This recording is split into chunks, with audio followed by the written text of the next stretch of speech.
buff, they would tell you. They would also talk about my interests in sports and cultural activities, especially in football and dramas, directing dramas, stuff. So you act in dramas? Sir, when I started in school, yes, I acted in dramas, but then my interest in movies, made me realize that I wanted to do something more, to create a drama, and where best to learn than direct a drama or direct myself. So lately in my college life, I started directing dramas. Some of the dramas that I directed is The Gift of Magi and Shakespeare's Merchant of Venice. Okay, you directed Merchant of Venice? Yes, sir. I directed Merchant of Venice. Ratnamba, do you understand what critical appreciation is? Yes, sir. I have an idea about it. Can you, for us, do a brief critical appreciation of the major characters of The Merchant of Venice? Okay. Sir, before launching into the critical appreciation, if you allow me to, do it vis-a-vis alongside the summary of Merchant of Venice, that will help me. That will help me. Okay, go ahead. Okay. See, you asked about the major characters. Yes. So, Merchant of Venice is majorly about 4 characters. The first character is Antonio, the businessman. The second character, Bassanio, his friend. The third character, Shylock. And the fourth character, Portia. The main characters, Portia, wife of Bassanio. Now, the story goes in like this, that Bassanio is a person who is carefree, does not have a lot to think about, and he does not think about. So his character does not come out as a very strong character. As a matter of fact, he is very frivolous with money. So he is not responsible with money. Antonio comes out as a very strong friend to Bassanio, because whenever Bassanio needed money and assistance, Antonio was always there in front to help him. Now, in one of these instances, when Bassanio was to marry Portia, Bassanio needed a lot of money. Antonio did not have it because he hadn't gotten invested in a business. So they borrowed from Shylock. Now, Shylock comes across a ruthless person as a person who is a businessman and as a ruthless person. Why? Because he asks Antonio that if Antonio is not able to pay back, he would ask whatever he wants. And when Antonio did not pay back or was not able to pay back because he suffered losses in business, Shylock asked for pounds of flesh from Antonio's body. So that shows his ruthlessness. In comes Portia, according to me, the strongest character of the drama, the wife of Bassanio, who not only saves in a court battle, saves Antonio from the clutches of Shylock. When there was a contract written, still she was able to save Antonio, but also was able to incriminate Shylock in an act of where Shylock was the person who was wrongfully trying to cheat Antonio. She was able to do that when other judges failed, or when other lawyers failed. When other lawyers failed, Portia was able to do that, and being a woman of a 16th, 17th century, that shows a lot of character. So, who's your favorite character of the play? Portia. Understand. Right. So this was it. Now I'll give you, Ratnamba sir, a lot of chance to speak on this. First, my inputs here. Introduction was different this time. Many of you were asking for a slightly different kind of a start. So now, if you look at it, this was an introduction, but the way I asked it was a little different. Now, just keep this in mind. It might happen. They can ask you, tell me a few interesting things about yourself, how your friends and family describe you. It can be some variant. So do not be caught off guard in the sense that you think it's a different question, I'm not prepared for it. No, you know the stuff. If you looked at it, the essence still remained the same in his answer, but the way you put it, it becomes a little different. So probably he was planning to already express or discuss things like movies and plays and sports and everything like that, but the way he expressed it, my friends would call me a movie freak.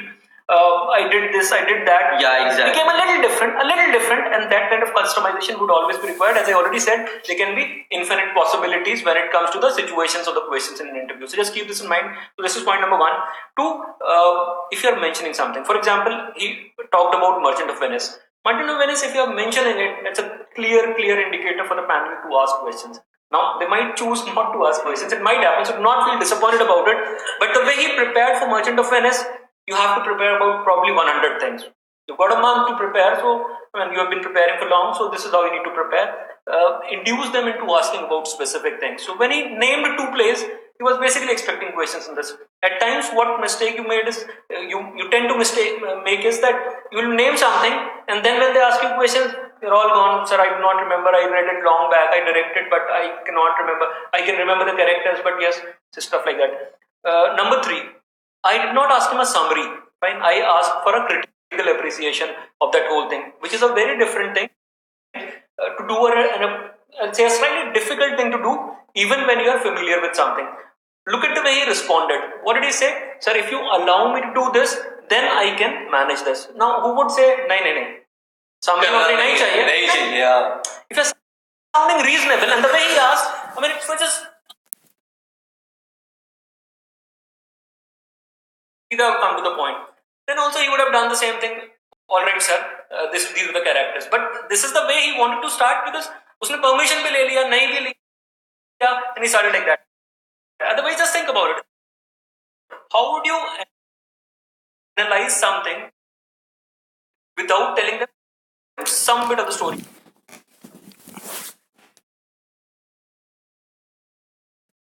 इतना time देते हैं क्या? Is so much time given? You know, the same panel of interviewer can give you 5 minutes, can give you 30 minutes, right? There is no limit to their time. Yes, obviously they would not go beyond something, but please understand one thing: it is you who decide how your interview would go forward, and not the panelist. The panelist, when you are explaining something and explaining it in the right direction, normally most of the times panelists never interfere. Normally, if they have, and even if they interfere, don't think that they did not like it. It might also be that they understood that you know about it. Sometimes, a lot of times, what happens? Questions are asked to see whether you are able to, whether you have an idea, or you were just saying it for the sake of saying it. For example, why did he ask me critical evaluation of the characters and not summary? Because he wanted to see whether I really did it, or just I was saying it here to impress the panel, right? So they might interrupt you in the middle, but then also you do not think that they are doing it because they are not happy with you. It might be that you have explained it and they have understood that okay, this is it. But timing is not an issue, my dear friends. Don't think about it. Don't make it a big issue. Yes, you will have to explain it, but to explain it, the time that you would be needed. No? That's simple. And the second query was: is so much hand movement allowed? First of all, understand this is in front of camera, therefore you would feel the hand movements are more. If it comes naturally to you, it is allowed. If it does not come naturally to you and it's not very wide, there is nothing wrong in it. And it has been said by Abhishek and Samir in the first and the second class also about the hand movements. So whatever you are comfortable with and it does not disturb others is allowed. Okay. Now, the one thing that I want to say, Abhishek had already told you about why the questions and how the questions. If you have heard, if you have listened to that part, the introduction part, how would your friends and family describe you? Now, this is something which I was not prepared for. I was prepared for tell me something about yourself. Now, I have the answer ready. Tell me something about yourself. Now, even if he is asking the introduction in a different way, I will just have to adjust the pointers of the answer in a different way. Bas, that's it. Nothing. The data remains the same. No? The data will remain the same. So what did I do? I talked about my strengths, I talked about my interests, but I said that they would say this, my friends would say this, my family would say this, right? That's the only change that you need to do. And that's common sense. Na? If someone is asking you that how do your friends describe you, you would not say, my name is Ratnava Saha, I love movies, sir. Arey Baba, your question is something else. Na? Why would you say that? Right? That is stupid. So you will not be acting like a stupid out there. Now, the second thing here was that in the answer, I kept on giving indicators from where the interviewers can ask me questions. Right? For example, the first thing I gave is that I am a curious fellow. I ask a lot of questions. I have interest in many things. So I was prodding the interviewer that asked me a variety of things. Third, I gave movies as indicator. Fourth, I gave football. Fifth, I gave drama. Out of these 5 things, interviewer chose to ask me on drama. But you need to prepare on all the 4 or 5 things. You don't need to talk about 5. If you are comfortable talking about 3, 4, talk about 3, 4. But you need to know about these 3, 4 in detail. So once he caught on drama, it was in my area. Now the ball was in my court. Now I can answer in the way I want to answer. In that also I gave an indicator. Merchant of Venice, gift of Majai. So that he asks in between these two. He might not have, as he rightly said, he might have went forward and asked me something else. How do you direct drama? I could have said anything. In fact, for that matter, I could have said, okay, Ratnama, have you read The Tempest of Shakespeare? I could have said that. Right. But that would have been a tricky one for him, and he could have said, yes, sir, I have read it. Yeah. And then it's like just like a chess game. You take a step. You are hoping that the opponent, which is here the interviewer, would ask you something on this, and he goes beyond it and does something unimaginable. Then you act like that, right? So there is nothing wrong in giving feelers. There is nothing wrong in giving indicators to interviewers. Please understand that. In fact, they would want that probably to have a meaningful discussion. Exactly. They are expecting that. They are expecting that. Right? If you're not giving that, that makes your interview boring, and then they might say, okay, 10 minutes, I'm not feeling like interviewing you. Thank you very much. Discussion ही नहीं जाता. They'll ask you random questions, there's a chance that you get stuck. So when and I'm seeing a lot of thread in Facebook कि sir अगर मैंने ये पूछ लिया तो मेरे को question हो जाएगा. अरे that's what you want ना? You want questions from your area. Do you want questions from someone else's area, from their area? You want questions from your area, therefore give them indicators. Give them indicators. Okay? Right. One last thing. That part is very important. Whenever you prepare answer to any HR question, just keep a skeleton in your mind. Do not mug it up. When you rehearse it, just keep a skeleton in your mind. So when I'm talking about my introduction, I have 10 things in my mind. I might choose to use any 8 depending on the kind of question they have framed, looking at the panel, the way they have asked, and the situation and everything. So the skeleton should be there. So if I'm talking about, let's say, plays and movies, so I've got that line in mind. Sir, I'm an avid follower of Bollywood. I'm a movie buff, whatever that is, but that is there. So you have to choose from that 8, 10, 12, whatever points are there, and then use it accordingly.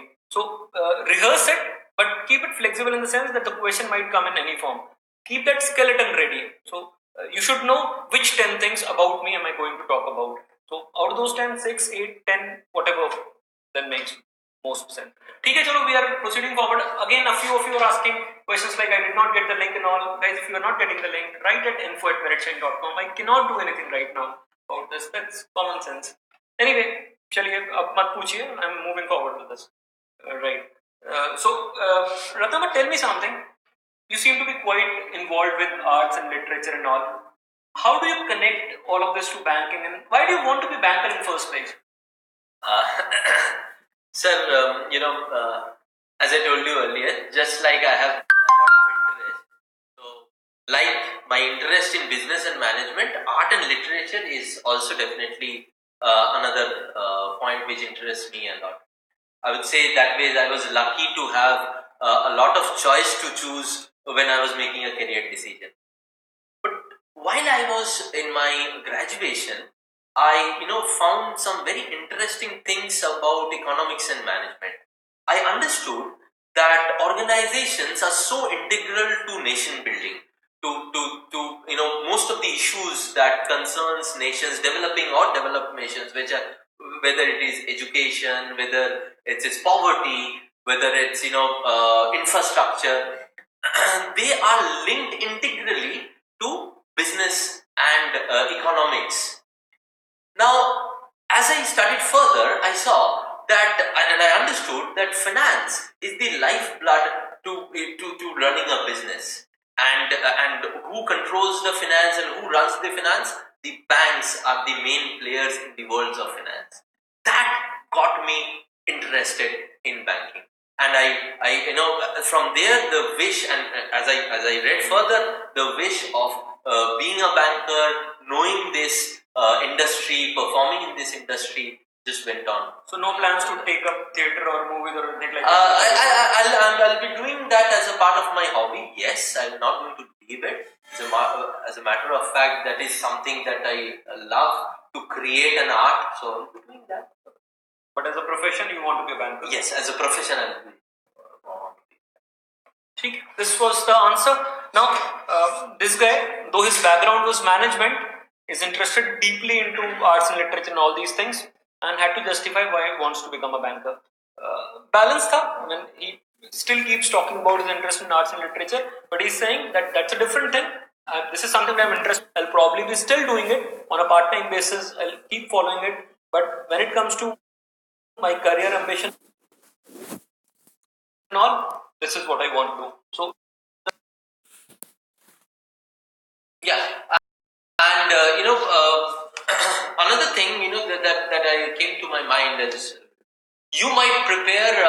Abhishek said that there are 10 things about your answer, but at that point you might forget 2 to 3 things. So don't stop there just recollecting those 2 to 3 things. Whatever 4 or 5 things you recollect at that point of time, or it's coming to you naturally, you just frame them and tell it to them. They do not know that you have forgotten 2 or 3 points out of your 10 points. Do they know that? You had made 10 points and you have forgotten 2 to 3 points while you are saying it. Do they know that? They don't know that. You make them know that. Oh, sir. You make expressions that get them to that conclusion. इसने कुछ सोच के रखा था, भूल गया, पकड़ो इसको. Right? So why would you do that? Don't do that. That's one thing that just struck me.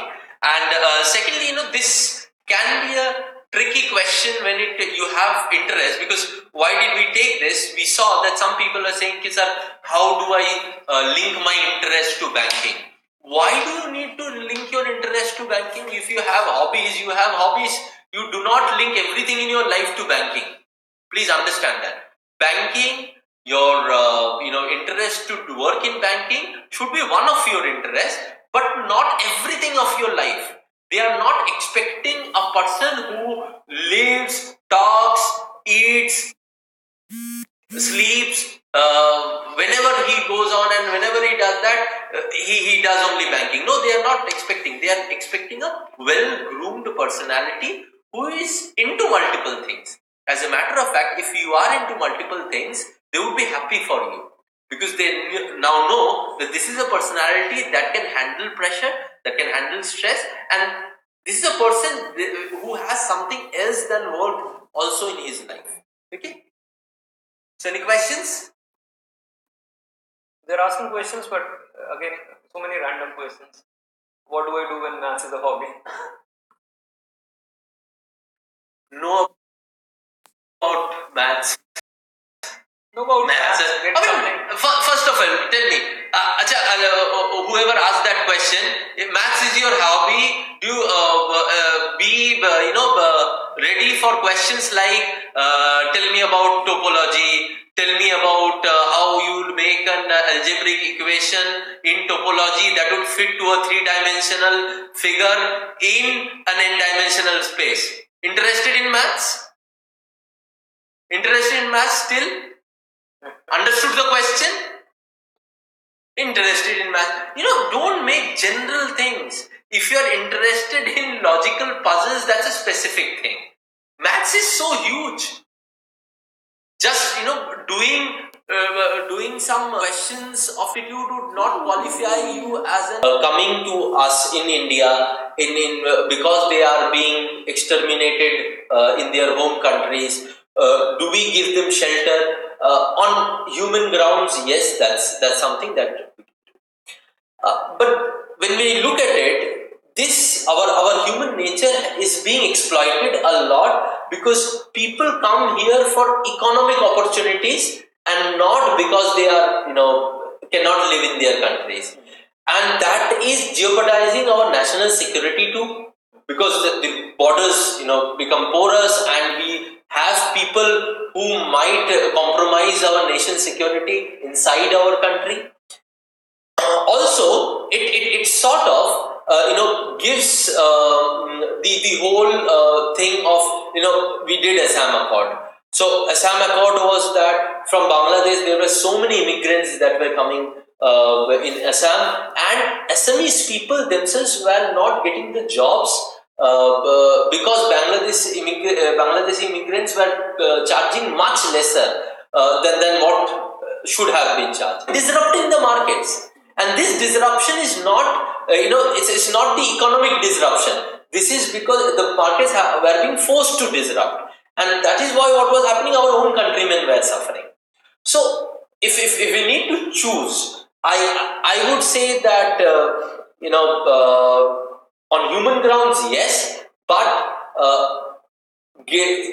lowering down the 11 years to 6 years does not make any sense, a lot of sense to me. Because, if you think this has been done keeping an eye on the polls, it might be, sir. I mean, that is one of the things that critics have been saying all along because the timing had been so opportune. Ratnava, you understand what is happening here. Yes. You're saying there is a Buddhist from Pakistan, naturalization happens in 6 years. If there is a Muslim from Pakistan, then naturalization happens in 11 years. So that's what I'm saying. Keep it 11 years for everyone. Why to change? Then you're a supporter of the theory that this has been done keeping an eye on the polls. That I do not know, but yes, that's an inference that can be taken. That is one of the inferences that can be taken. Enough on this contentious topic. बहुत ज़्यादा हो गया. इसके वाले की आप quote करना शुरू कर दो रत्नावा सर को कहीं. Let's stop. ठीक है. So I think you got the message. You got the message. नहीं होगा. And what I asked was, I was like, क्या नहीं? I mean, Abhishek sir is being Arnab Goswami by passing judgment. So it was like that. Ashish, I mean, that's what I'm saying. They'll not go to an extent like this, but if your understanding is right, whatever they do, and in fact, if they ask you tougher questions, it means that they think that you will be in a position to answer those tougher questions, right?